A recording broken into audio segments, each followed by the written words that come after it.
아주 오래된 책 중에 제자입니까라는 유명한 책이 있습니다. 그 책의 저자는 후안 까를로스라는 목사님입니다. 이분이 목회할 때 있었던 하나의 에피소드를 소개하려고 합니다.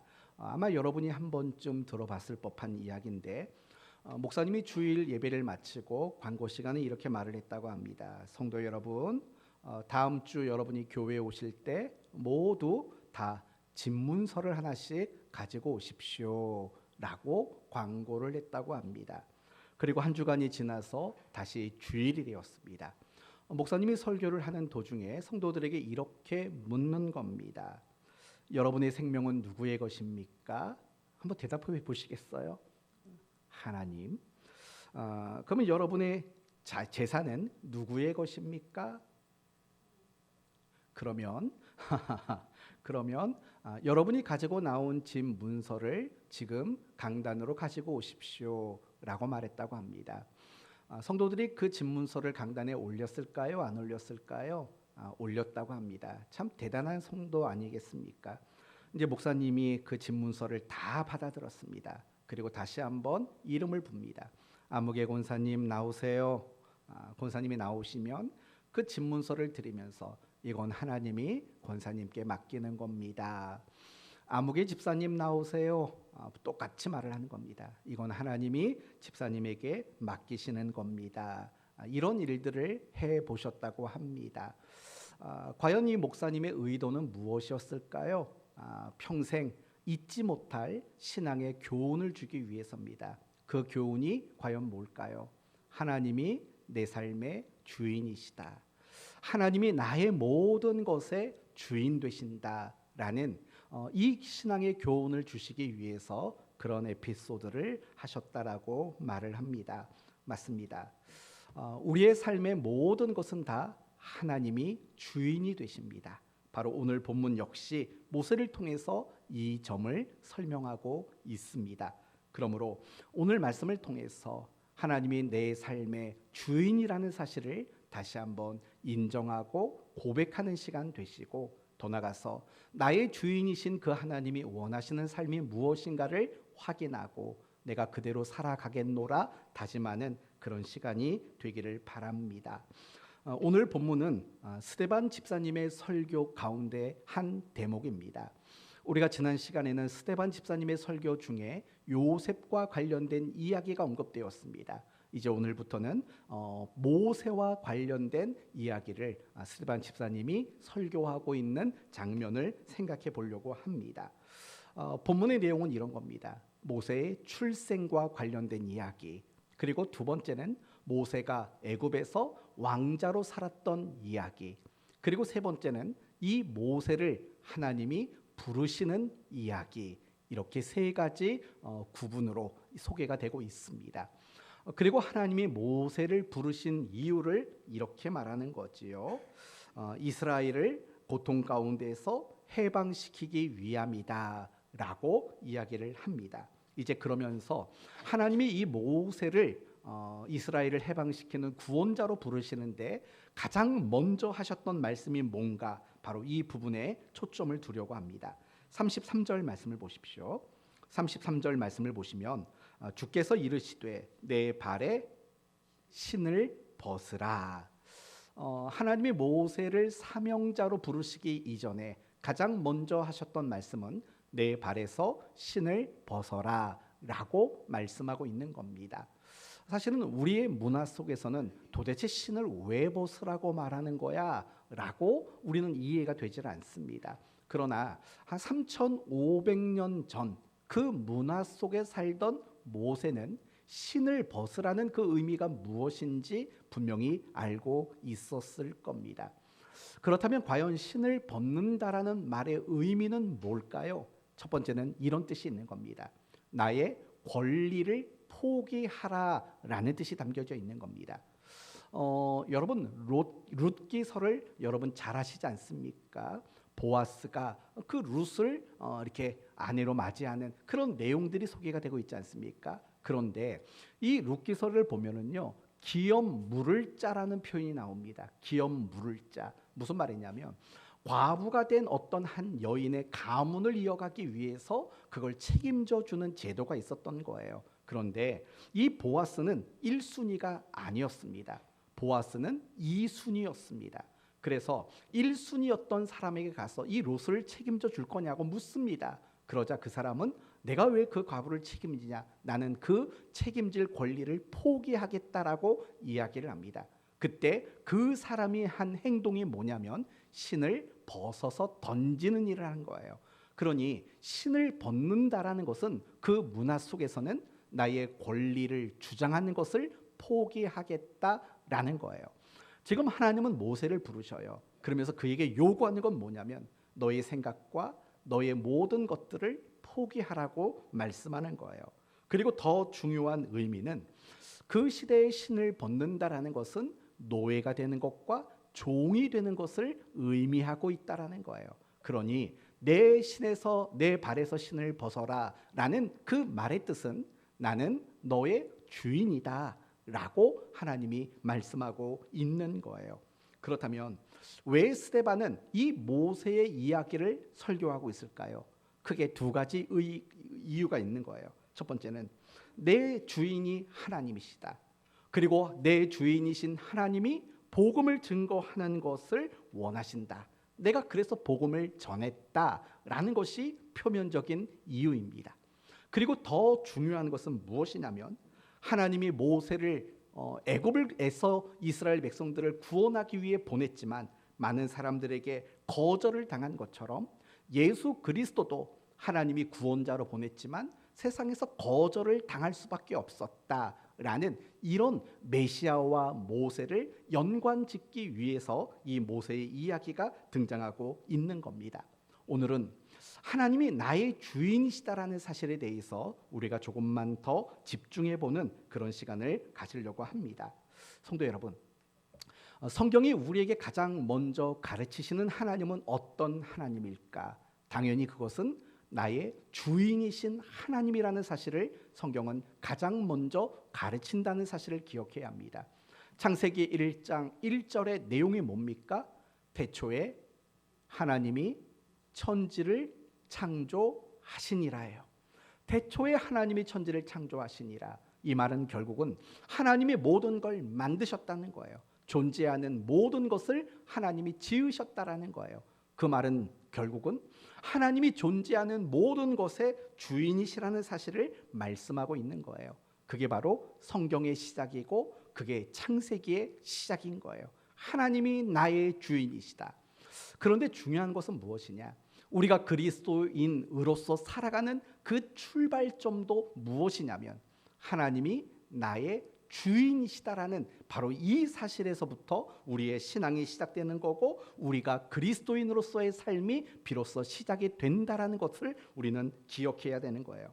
맞아요. 하나님은 나의 주인이십니다.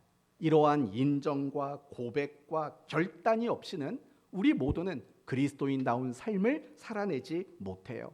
늘 갈등이 생기고 늘 시험이 생기고 자주 넘어지고 쓰러지는 이유가 뭐냐? 사실은 하나님은 나의 주인이시라는 이 신앙 고백이 근거가 되지 않고 우리의 신앙의 근간이 되지 않기 때문에 그런 일들이 일어날 수밖에 없다라는 거예요. 오늘 저와 여러분은 반드시 되물어봐야 돼요. 과연 나의 주인은 누구이신가? 나는 정말로 하나님을 나의 주인이시라고 인정하고 고백하는 그런 신앙 고백을 나는 가지고 있는가? 이 부분이 반드시 확인되어져야 한다는 거예요. 여러분의 몸의 주인은 누굽니까? 여러분의 집의 주인은 누구입니까? 여러분의 자녀의 주인은 누굽니까? 여러분의 사업, 여러분의 시간, 여러분의 미래 모든 것의 주인은 과연 누구이십니까? 당연히 여러분은 하나님이라고 대답하실 겁니다. 그런데 여러분이 하나님이 나의 주인이시라고 고백하는 그 고백은 거짓이 아닐 겁니다. 그런데 안타까운 것은 사실은 우리가 그렇게 고백을 하고 그렇게 인정하고 있는 것처럼 보이지만 실상은 내가 여전히 주인 행세를 하고 살 때가 많다라는 겁니다. 내가 가지고 있는 것, 내가 누리고 있는 모든 것에 내가 주인이라는 그런 착각 속에 있을 때가 사실은 너무나도 많이 있다라는 거예요. 여러분 안 그러십니까? 사실은 우리는 의외로 많이 내가 주인인 것처럼 오해하고 착각하는 그런 순간들이 너무나도 많아요. 하지만 알고 계시지 않습니까? 내 것이 아니라는 것. 그것은 너무나도 쉽게 증명이 될 수가 있습니다. 어떻게 증명이 됩니까? 이렇게 증명됩니다. 내 것이라는 것은 무엇입니까? 어떤 것이든 내 것이든 내 마음대로 할 수 있는 것이 내 것인 겁니다. 그러면 그런 기준으로 한번 내 삶을 점검해 보셔야 됩니다. 건강, 여러분의 마음대로 되십니까? 안 됩니다. 그럼 여러분의 자녀들은 내 것인데 내 것이라고 생각하는데 과연 여러분은 자녀들이 마음대로 되십니까? 그것도 안 됩니다.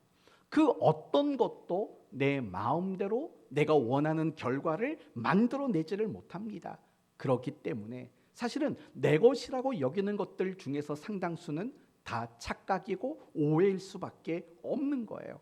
그리고 중요한 것은 내 것이 아니고 하나님의 것인데 내 것이라고 착각하는 그 순간부터는 우리에게 이런 일이 생길 수밖에 없어요. 염려, 걱정, 피곤, 지침, 낙심, 절망, 두려움, 이런 것들이 생겨나는 이유는 뭐냐?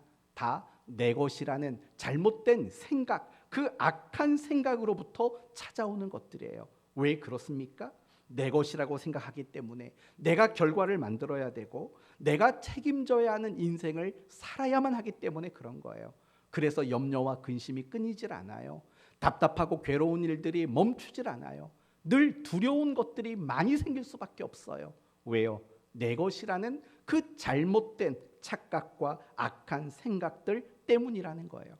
그러다 보면 결국에는 우리가 그리스도인다울 수가 없는 거고 그리스도인다운 삶을 살아내지도 못하는 것은 너무나도 당연한 일인 거예요. 그렇기 때문에 우리가 신앙생활을 건강하게 그리고 올바르게 하기 위해서 가장 중요한 것은 가장 출발이 되어야 되는 그 시작점은 하나님이 나의 모든 것의 무엇입니다? 주인이십니다라는 이 신앙 고백이 가장 중요한 출발점이 되어야 하는 거예요. 사실은 여러분이 이 이야기를 모르지는 않을 거라고 생각이 들어요. 하나님이 나의 주인이시다. 그리고 그럼에도 불구하고 우리는 머리로는 하나님이 나의 주인이라는 것을 너무나도 잘 알고 있어요. 그렇지만 실질적으로는 인정하고 고백하지 못하는 모습들이 너무나도 많다는 거예요. 여러분, 우리가 신앙생활을 꽤 오래 했지 않습니까? 수십 년을 우리는 신앙생활을 했어요. 그런데도 불구하고 내 삶에, 그러니까 머리로는 하나님이 주인이라는 것을 인정하지만 내 삶 속에서 하나님이 주인이라는 사실을 인정하지 못하는 이유는 과연 뭐라고 여러분 생각하십니까? 저는 이 부분을 많이 고민해 봤어요. 우리가 지식적으로나 어떤 이성적으로 신앙적으로 하나님이 나의 주인이십니다. 이거 모를 성도가 누가 있을까? 다 알 거다. 근데 왜 막상 내 삶 속에는 하나님이 나의 주인이라는 사실을 인정하는 모습이 나오지 않는가라는 이 부분을 고민하게 되었어요. 그리고 제가 찾은 답은 여기에 있습니다. 기도에 문제가 있기 때문이라고 저는 확신합니다. 사랑하는 성도 여러분, 우리가 하나님이 내 삶의 주인이라는 것을 인정하는 삶을 살기 위해서 가장 절대적으로 필요한 것이 있다면 그것은 올바른 기도라는 거예요. 이 부분을 여러분에게 설명해 볼게요. 여러분, 우리가 기도를 하다 보면 하나님은 우리에게 내가 기도한 대로 즉각적으로 응답하실 때가 있어요. 그렇죠? 혹시 이런 거 경험해 보셨나요? 기도하자마자 하나님이 응답해 주시는 거 경험해 보신 분 있죠? 때로는 하나님이 잠깐 뜸을 들였다가 응답해 주시는 경험도 있어요. 그런 경우도 있어요.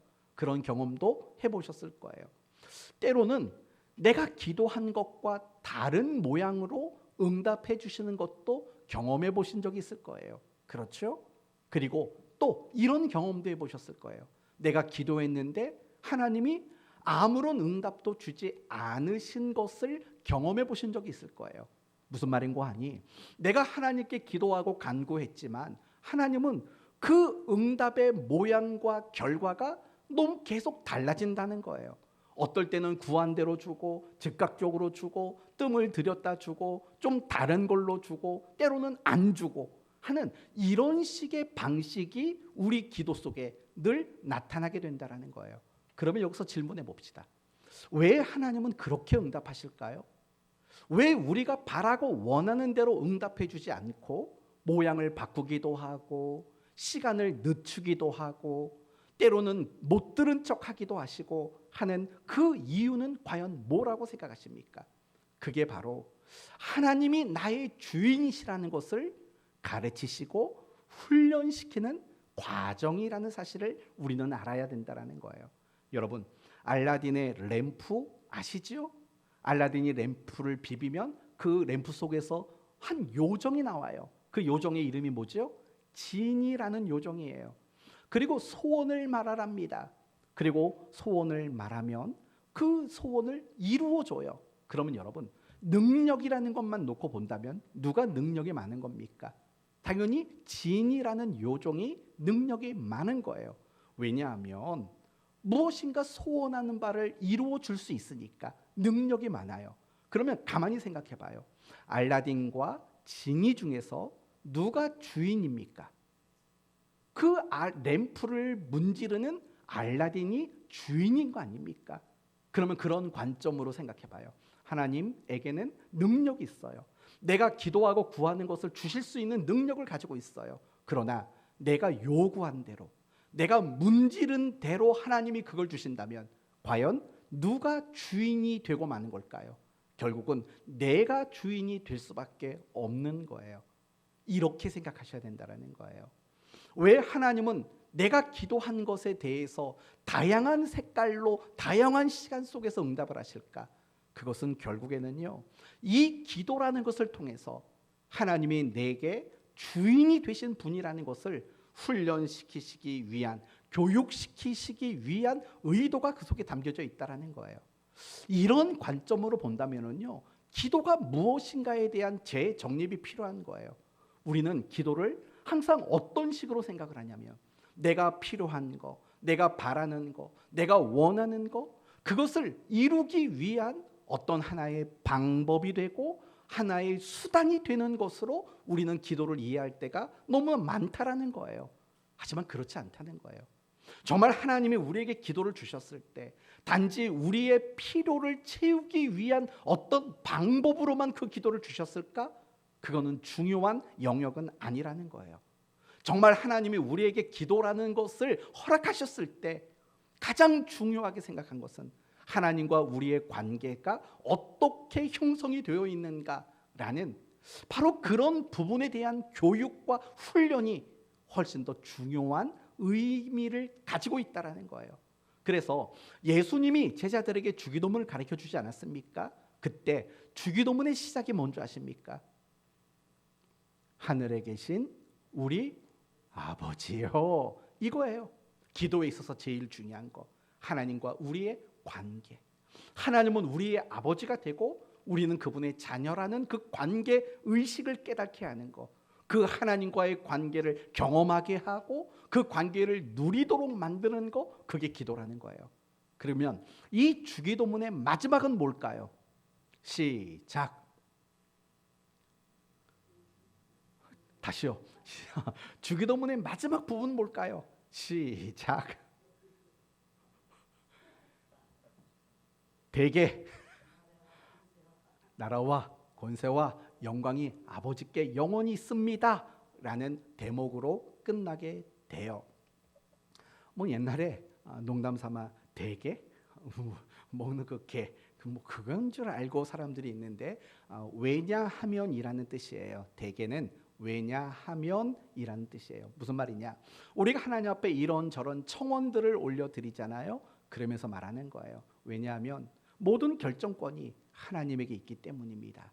그래서 그분에게 우리는 기도합니다라는 의미가 그 속에 들어있는 거예요. 그래서 이 주기도문의 마지막 부분은 결국 그거예요. 하나님이 결정권자라는 거예요. 우리가 기도할 때 하나님은 그 기도에 관련된 결정권을 우리에게 주지 않으셨다라는 거예요. 하나님 본인이 그 결정권을 가지고 있다라는 거예요. 그 이유가 뭐냐? 여러분에게 말씀드린 대로 하나님이 나의 주인이시라는 그 사실을 깨닫게 만드는 거예요.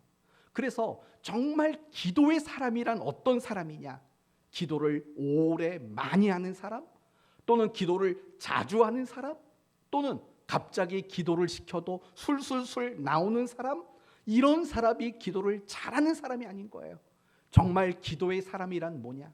하나님이 결정권자라는 것을 인정하고 그분의 결정 앞에 내가 기꺼이 항복할 수 있는 사람, 그 사람이야말로 가장 기도하는 사람이다, 기도의 사람이다, 이렇게 말할 수 있다라는 거예요. 우리의 기도가 만약에 여러분이 예수님을 처음 믿었을 때부터 여러분의 기도의 모습이 이와 같았다면, 여러분이 머리로만 하나님이 나의 주인이라는 것을 인정하는 성도가 아니라 여러분의 삶 속에서도, 어떤 상황에서도, 어떤 시간 속에서도 하나님이 나의 주인이라는 것을 인정하고 받아들이는 그런 그리스도인의 삶을 우리는 얼마든지 살 수 있었을 거라는 거예요. 그러나 우리가 가지고 있는 기도는 너무나도 한 부분에 국한되어 있는 모습이라는 거예요. 그게 뭐예요? 내가 바라는 거, 내가 소원하는 거, 그것을 얻기 위한 방법과 수단으로만 기도가 쓰여지기 때문에 우리는 하나님이 나의 주인 되신다라는 그 사실이 머릿속에서는 인정이 되지만 내 삶 속에서는 그 신앙 고백이 펼쳐지지 못하는 바로 그런 우리의 모습으로 여전히 남을 수밖에 없다라는 거예요. 그래서 정말 하나님이 나의 주인이시라는 사실을 여러분이 인정하는 자로 살기를 원하신다면 여러분이 가장 집중해야 될 것은 바로 기도라는 사실을 기억하셔야 합니다. 여러분의 기도가 하나님의 주권을 배우고 훈련받는 은혜의 도구로 그렇게 여러분이 쓰였으면 좋겠습니다. 그렇게만 여러분이 기도하시더라도 여러분이 필요한 것들 하나님이 왜 채우지 않으시겠습니까? 그래서 마태복음 6장에 넘어가 보시면 그 기도에 대해서 이렇게 멋지게 정의 내리시죠. 그러므로 너희는 먼저 그의 나라와 그의 의를 구하라는 거예요. 그의 나라, 그의 의를 구하래요. 그분이 나의 주권자십니다라는 것을 인정하라는 거예요. 그리하면 이 모든 것을 너희에게 더하시리라. 바로 이런 은혜가 우리에게 주어지는 거죠. 그래서 저는 여러분의 기도가 늘 새로워지기를 바라는 거예요. 제가 종종 여러분에게 그렇게 말하잖아요. 여러분이 정말 신앙이 성장하면 성장할수록 여러분의 기도는 바뀌어져야 된다고. 여러분의 기도가 바뀌어지지 않는 것은 아직도 우리의 신앙은 그 제자리만을 맴돌고 있는 거라고 그렇게 여러분에게 말씀드린 적이 있어요. 오늘도 마찬가지인 거예요. 저는 여러분의 기도가 하나님의 주권을 인정하는 기도가 됐으면 좋겠어요. 저는 여러분의 기도가 하나님의 주권자 되심을 고백하는 것이 됐으면 좋겠어요. 예수님이 겟세마네 동산에서 그렇게 기도했죠. 아버지, 나의 원대로 마옵시고 아버지의 원대로 하옵소서. 그건 철저히 하나님의 주권과 관련된 이야기라고요. 우리의 기도는 그렇게 쓰여져야 돼요. 그래야지만 머리가 아닌 우리의 삶의 모든 것을 다 하나님의 주인 되심을 고백하는 것으로 쓰여질 수 있다라는 거예요. 하나님은 우리 모두가 하나님이 나의 주인이십니다라고 고백하기를 원하고 있는 거예요. 한번 따라해 볼까요? 하나님은 나의 주인이십니다. 하나님은 나의 주인이십니다. 여러분, 이 고백이 얼마나 든든한 고백인지 몰라요. 여러분이 모든 염려와 걱정에서 벗어날 수 있는 고백이에요. 이 고백은 더 이상 여러분에게 답답함과 두려움을 몰아낼 수 있는 고백이 되는 거예요. 날마다 이 고백을 하십시오. 하나님은 나의 주인이십니다라는 이 고백하는 여러분 되기를 바랍니다. 그렇다면 정말 하나님이 나의 주인이라고 고백하신다면 이제 우리는 어떻게 살아가야 하느냐가 중요한 거예요. 어떻게 사시겠어요? 두 가지로 말할 수 있어요. 첫째는 그분의 뜻을 따라 살아가는 거예요. 36절 말씀 보시면 이 사람이 백성을 인도하여 나오게 하고 라고 말을 해요. 여기서 말하는 이 사람은 누구죠? 모세를 말하는 거예요. 결국 모세는요, 하나님의 뜻을 따라갔다라고 이야기하고 있는 거예요. 우리도 마찬가지예요. 하나님이 나의 주인이시라고 인정하신다면 내 뜻은 기꺼이 내려놓고 그분의 뜻을 따라갈 수 있는 성도가 돼야 돼요. 그러기 위해서 필요한 거, 늘 하나님의 뜻을 묻는 것이 필요해요. 하나님, 내가 어떤 것을 선택하는 게 하나님의 뜻입니까? 내가 어떻게 하는 게 하나님의 뜻입니까? 하나님이 내게 축복을 주셨다면 하나님이 내게 축복을 주신 뜻이 무엇입니까? 하나님이 내게 고난과 시련을 주셨다면 그것을 내게 주신 뜻이 무엇입니까? 라고 끊임없이 물어야 되는 거예요. 여러분의 삶을 잠깐 돌아보시겠어요? 여러분은 매 순간순간 하나님의 뜻이 무엇인지 여러분은 묻고 있으십니까? 여러분은 지난 3일을 사시면서 하나님의 뜻이 무엇입니까? 나의 주인님, 정말 뜻이 무엇입니까? 라고 여러분은 3일여간 얼마나 물으셨습니까? 세상에는 두 종류의 그리스도인이 있다고 합니다. 첫째는 내가 모든 걸 결정해 놓고 하나님 도와주십시오 하는 그리스도인이 있고, 또 한 그리스도인은 무엇인가를 선택하고 결정하기 전에 하나님의 뜻이 무엇인가, 그리고 무엇인가를 결정하면서 하나님의 뜻이 맞는가를 점검하는 그런 그리스도인이 있다고 합니다. 여러분은 어떤 그리스도인이십니까? 항상 하나님의 뜻을 물을 줄 알아야 되는 거예요. 아무든지 나를 따라오려거든 자기를 부인하라고 하지 않았습니까? 내 뜻을 내려놓을 줄 아는 것, 그게 바로 하나님이 나의 주인이라고 고백하는 성도의 모습인 거예요. 그리고 더 나아가서 내가 하나님의 뜻을 확인했다면 그 뜻을 따라갈 수 있는 사람이 되어야 된다라는 거예요. 우리는 이 부분이 참 약해요. 어느 정도 우리가 훈련이 돼서요, 하나님 뜻이 뭐지요? 라는 흉내는 낼 수는 있는 것 같아요. 그런데 우리가 아직도 연약한 건 뭐냐면, 확인된 그 하나님의 뜻을 따라가는 일들에 있어서는 많이 부족하다라는 거예요. 우리가 열심히 하나님 뜻이라는 거 알아요. 그러나 열심을 내지는 못해요. 우리가 용서해야 되는 것이 하나님 뜻이라는 걸 알아요. 그러나 용서하지를 못해요. 내가 무엇인가를 결단해야 되는 것이 하나님 뜻이라는 걸 알아요. 근데 결단하지를 못해요. 그거 말고도 정말 하나님 뜻이라는 것을 알면서도 결단하지 못하는 그런 일들이 내 삶 속에 얼마나 많은지 몰라요. 결국 그런 것은 뭘 우리에게 말하냐면요, 정말 하나님이 내게 주인이시라는 사실을 우리는 제대로 인정하지 못하고 있는 것과 마찬가지라는 사실을 잊지 말아야 돼요. 정말 하나님이 여러분의 삶의 주인이시라고 확신하신다면 그분의 뜻을 묻고 그분의 뜻을 따라갈 수 있는 그런 여러분이 되시는 것이 마땅한 일인 거예요. 더 중요한 두 번째는요, 제가 오늘 본문을 보면서 나의 주인이신 하나님이 내게 원하는 게 뭘까 묵상했을 때 이런 마음이 들었어요. 누군가의 고통을 덜어주는 사람이 되는 것, 그게 나의 주인이신 하나님이 내게 바라는 모습이라는 거예요.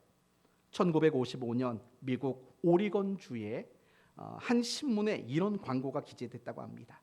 몇 월 며칠 마을 회관에서 월드 비전에서 진행하는 집회가 있습니다. 시민 여러분 많이 참석해 주십시오. 어느 가난한 농부가요, 그 월드 비전 집회에 참석했어요. 그리고 그 월드 비전 집회에서 보여주는 단편 영화 하나를 봤어요. 어떤 영화였냐면요, 6.25 사변 때문에 생겨난 한국 고아들의 안타까운 현실을 영화로 제작해서 보여주는 거예요. 기록 영화라고 말하죠. 이 영화를 보고 나서 월드 비전의 회장이었던 밥 피어슨이라는 사람이 이렇게 외쳤대요. 한국에 전쟁 때문에 정말 많은 고아들이 생겼습니다. 우리가 그들을 돌봐야 됩니다. 라고 메시지를 전했다는 거예요. 그 자리에 참석했던 한 가난한 농부 부부가요, 그 말을 듣고 마음에 감동이 온 거예요. 자기들도 가난한 형편이지만 그러면 한국에 있는 고아 하나라도 데려다 우리가 키우자, 그 마음을 먹고 남편을 한국에 보냈대요. 고아 한 명 데리고 오라고. 그리고 남편이 돌아오는 그 공항에서 아내가 깜짝 놀랬대요. 왜냐하면 한 명의 아이를 데리고 올 줄 알았는데 8명의 아이를 데리고 온 거예요. 여러분 상상을 해봐요. 정말 자신들도 가난해서 한 명 키우는 것도 어려운 형편일 텐데 8명의 한국 고아를 데리고 왔어요. 그래도 어떡하겠어요? 이 아이를 키워야지. 8명을 키워야죠. 근데 이 이야기가 소문이 나기 시작했어요. 가난한 농부 부부가 한국의 고아 8명을 데려다 키운다더라라는 이야기가 미국 전역에 소문이 난 거예요. 그래서 여기저기에서 후원금이 들어오기 시작했어요. 그때요, 그 부부가 삶을 바꾸기 시작한 거예요. 어떻게 바꿨냐? 이제 우리 이 고아들을 위해서 남은 인생을 살자라고 마음을 먹은 거예요. 그래서 만들어진 재단이 홀트 아동복지회예요. 홀트 부부가 이것을 만들었다라는 거예요. 그걸 왜 만들었을까요? 정말 그 고아들의 고통을 덜어주려는 마음에서 그 일들이 시작이 됐다라는 거예요. 하나님은요, 우리의 주인이세요. 주인이신 그 하나님이 우리에게 바라는 거는요, 그런 일인 거예요. 누군가의 고통을 덜어주는 자가 되는 거, 그걸 우리에게 바라고 원한다라는 거예요. 34절을 보세요. 하나님이 모세를 불렀어요. 너는 내 종이다, 나는 너의 주인이다. 그래놓고 하신 말씀이 뭐냐? 34절, 내 백성이 애굽에서 괴로움을 받음을 내가 확실히 보고 그 탄식하는 소리를 듣고 그들을 구원하려고 내려왔노니 이제 내가 너를 애굽으로 보내리라. 무슨 말이에요? 지금 고통당하고 있는 그 백성들, 그들의 고통을 덜어주기 위해서 이 모세를 불렀다라고 하나님이 말씀하고 있다라는 거예요. 우리도 똑같은 거예요. 하나님은 우리의 주인이세요. 하나님이 우리를 자신의 종으로 불렀어요. 그 이유는 누군가의 고통의 문제를 덜어주는 자가 되기를 원하고 있다라는 거예요. 하나님이 여러분의 주인이 맞습니까? 그렇다면 모세가 고통당하는 사람들의 고통을 덜어준 것처럼 여러분도 그 일을 하셔야 되는 거예요. 여러분이 그리스도인으로 이 땅을 살아갈 때, 그리고 교회가 이곳에 존재할 때 누군가의 고통이 덜어져야 된다라는 거예요. 누군가의 고통의 문제에 우리가 함께 참여해서 그 고통을 덜어주는 역할, 그게 우리가 존재하는 이유이고 사명이고 책임이라는 거 아닐까요? 저는 이 말씀을 묵상하면서 참 우리의 민낯을 보는 것 같아요. 무슨 말인가 하니 이런 말이에요. 우리 성경 열심히 보잖아요. 우리 기도 열심히 하잖아요. 우리 예배 열심히 드리잖아요. 우리 신앙생활 열심히 하려고 노력하잖아요.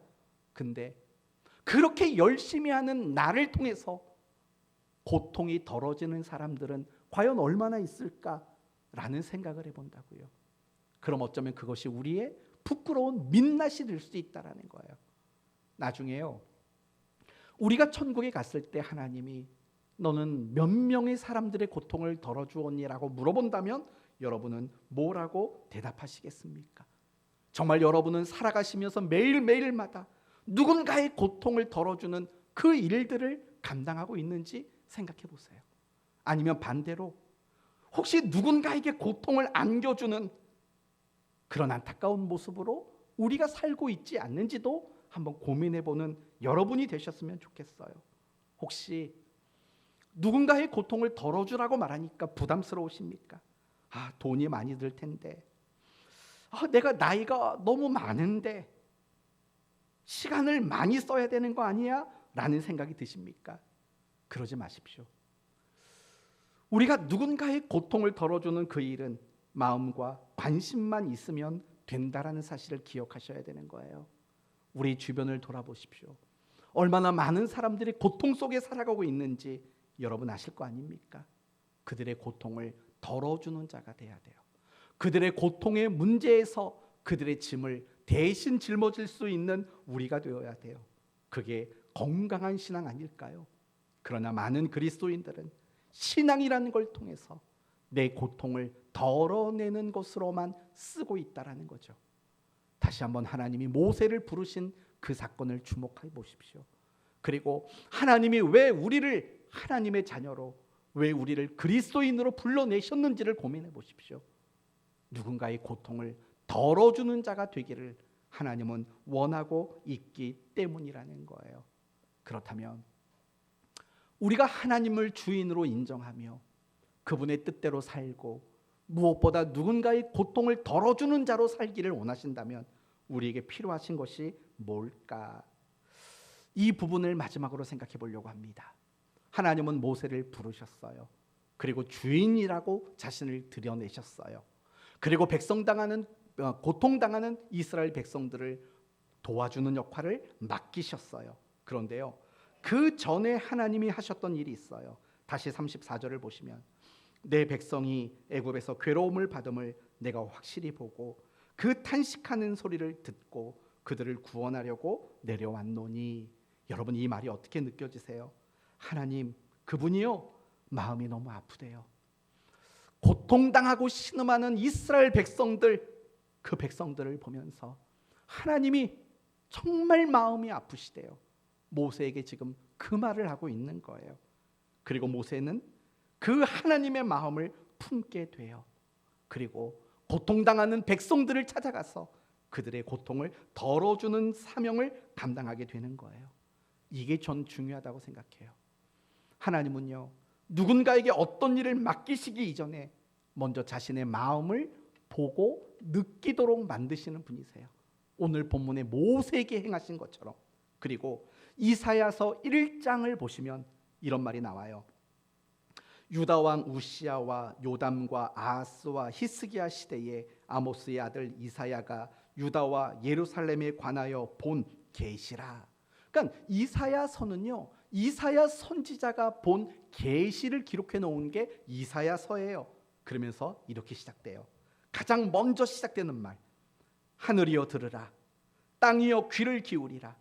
여호와께서 말씀하시기를 내가 자식을 양육하였거늘 그들이 나를 거역하였도다. 소는 그 임자를 알고 나귀는 그 주인의 구유를 알건만은 이스라엘은 알지 못하고 나의 백성은 깨달지 못하는도다 하셨도다. 그 다음이 나온 단어가 뭔지 아세요? 슬프다 범죄한 나라요. 여러분, 지금 이사야 선지자에게 하나님이 계시하셨던 가장 첫 번째 모습은 뭐냐? 슬프다요. 슬프다. 내가 이 백성을 바라보면서 너무 슬프다라고 이사야 선지자에게 말씀하고 있는 거예요. 그러면서 하나님이요, 뭐라고 말하냐면 6장으로 넘어가면 주께서 이르시되 내가 누구를 보내며 누가 우리를 위해 갈꼬? 라고 하나님이 물으셔요. 그리고 그 말을 듣고 이사야 선지자는 내가 여기 있나이다, 나를 보내소서라고 말해요. 그렇다면 여러분, 이사야 선지자가 기꺼이 나를 보내주시기를 원했던 이유가 뭐예요? 하나님의 마음을 보았고 하나님의 마음을 느꼈기 때문에 그 타락한 백성들을 향해서 자신이 가겠다라고 말하고 있는 거예요. 이 이야기는요, 호세아서 6장에도 나와요. 그러므로 우리가 여호와를 알자, 힘써 여호와를 알자. 지금 호세아 선지자가 자기 백성들에게 외치는 외침이에요. 어떻게 하자고요? 여호와를 알제요. 그럼 뭘 알자는 거예요? 여호와에 대한 지식이에요? 아니면 여호와에 대한 정보예요? 아니죠. 하나님에 대한 마음을 좀 우리가 깨달자라고 호세아 선지자가 외치고 있는 거예요. 사랑하는 성도 여러분, 하나님의 마음을 아는 거, 하나님의 마음을 품는 거, 그것이 우리에게 있어서 너무나도 중요한 일이라는 거예요. 제가 올 여름에 한 20년 만에 선글라스를 꼈습니다. 20년 만에. 그러니까 눈이 워낙 나쁘니까 선글라스를 못 갖고 다니는 거예요. 왜냐하면 이거 벗었다가 선글라스도 꼈다 해야 되니까. 여행을 갔는데 제가 아내에게 이렇게 말했죠. 여보, 날씨가 왜 이렇게 흐려? 알고 봤더니 뭘까요? 선글라스를 끼고 있으니까 세상 다 흐린 거예요. 세상 다 흐린 거예요. 제가 이런 이야기를 드리는 이유는 이런 거예요. 내가 어떤 색의 안경을 끼느냐에 따라서 세상은 어떻게 보일까요? 그 색깔에 맞게끔 보이는 거예요. 노란색 안경을 끼면 세상은 노래요. 빨간색 안경을 끼면 세상은 온통 빨갛게 보여요. 그렇다면 하나님의 마음이라는 안경을 끼고 우리가 서로를 본다면 뭐가 보일까요? 그 사람의 고통이 보여요. 그 사람의 아픔이 보여요. 그런데 우리는요, 여전히 신앙생활을 하며 살고 있지만 하나님의 마음을 품지를 못하는 거예요. 하나님이 저 사람을 향해서 얼마나 가슴 아프고 얼마나 탄식하고 있는지 그 마음을 우리는 제대로 품지를 못하는 거예요. 그러니까 신앙생활이 늘 들쑥날쑥할 수밖에 없는 거죠. 하나님은 모세를 고통당하는 백성들에게 보내기 이전에 먼저 보여주신 거, 슬프다요. 슬프다. 내 백성의 탄식, 내 백성의 고통, 그게 너무 괴롭다라고 하나님은 자신의 마음을 먼저 우리 모세에게 보여주고 있다라는 거예요. 우리 모든 그리스도인들이 그랬으면 좋겠어요. 우리 성도들이 그랬으면 좋겠어요. 늘 하나님의 마음이 느껴지고 늘 하나님의 마음을 품으셨으면 좋겠어요. 그럴 때 우리는 하나님의 뜻 따라가는 거 어렵지 않을 거고, 누군가의 고통을 덜어주는 삶을 살아가는 거 어렵지 않을 거라고 저는 생각합니다. 참 이 부분이 우리가 많이 후회스러운 부분이에요. 우리가 신앙생활 그렇게 열심히 했는데 사실은 놓치고 있는 게 너무 많은 것 같아요. 기도도 놓치고 있는 것도 많고, 하나님의 마음을 품는 것도 놓치는 게 너무 많고, 그냥 우리 눈앞에 보여지는 건 온통 열심밖에 없어 버리는 우리의 모습을 너무 많이 생각하게 되었던 말씀인 것 같아요. 사랑하는 성도 여러분, 뭘 좀 몰라도 괜찮아요. 근데 우리가 적어도 그리스도인이라면, 하나님이 나의 주인이라고 고백한다면 하나님의 마음은 알아야 되지 않을까요? 하나님의 그 마음은 내가 느껴야 되지 않을까요? 그 마음을 느끼지 못한다면 우리는 어떻게 믿음의 길을 가겠냐고요. 우리는 어떻게 신앙의 길을 걷겠냐고요. 어쩌면 우리가 걷는 그 길은 종교의 길일 뿐일 수도 있지 않을까요? 하나님의 마음을 보고 느끼는 여러분 되셨으면 좋겠어요. 어떻게 해요? 매일 그분을 만나세요. 날마다 말씀 가운데, 날마다 기도 가운데 그분과 깊은 사귐을 가지세요. 여러분에게 자주 말하잖아요. 하나님 이것 주세요, 저것 주세요. 안 해도 괜찮다고. 여러분의 기도가 뭔가 특별한 것들을 구하지 않아도 괜찮다고. 그분의 마음을 묻고 그분의 마음을 내게 받아들이는 기도, 그런 기도로 여러분의 기도 시간이 바뀌었으면 좋겠어요. 물론 여러분이 필요로 하는 것들을 구하지 말라는 건 아니에요. 구하세요. 하지만 안 구하셔도 되는 건 맞아요. 저희 딸을 보면 그걸 느껴요. 저희 딸은 먹을 거, 입을 거 이런 거 기도하지 않아요. 왜요? 멋진 아빠가 있으니까. 좋은 엄마가 있으니까. 그런 건 구하지 않아도 알아서 그거는 부모가 할 문제인 거예요. 그래서 여러분의 기도가 좀 도전이 좀 생겼으면 좋겠어요. 내가 기도를 앞으로 어떻게 해야 되는가? 내가 어떤 기도를 해야 되는가?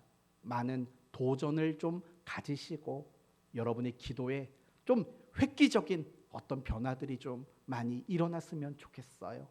그래서 그 기도 가운데 정말 하나님이 주인이시라는 것도 배우고, 그 기도 가운데 하나님의 마음을 보고 느낄 수 있는 그런 여러분이 되셨으면 좋겠습니다. 이제 오늘 말씀을 마치겠습니다. 하나님은 나의 주인이십니다. 그래서 우리는 날마다 그분의 뜻을 묻고 따라가야 합니다. 그리고 나의 주인이신 그 하나님이 우리를 이 세상에 살아가게 하시는 이유는 누군가의 고통을 덜어주는 자로 살기를 하나님은 원하고 계셔요. 그러기 위해서 나의 주인이신 그 하나님의 마음을 보고 느끼고 품는 우리 그리스도인이 되었으면 좋겠어요. 이 모든 일들을 가능하게 만드는 것은 올바른 기도고 건강한 기도라는 것을 다시 한번 생각하셔서 이 한 주간 또 남은 여러분의 인생 속에서 하나님 앞에 칭찬받는 착하고 충성된 종으로 살아내는 여러분 되시기를 예수 그리스도의 이름으로 축원드립니다. 아멘.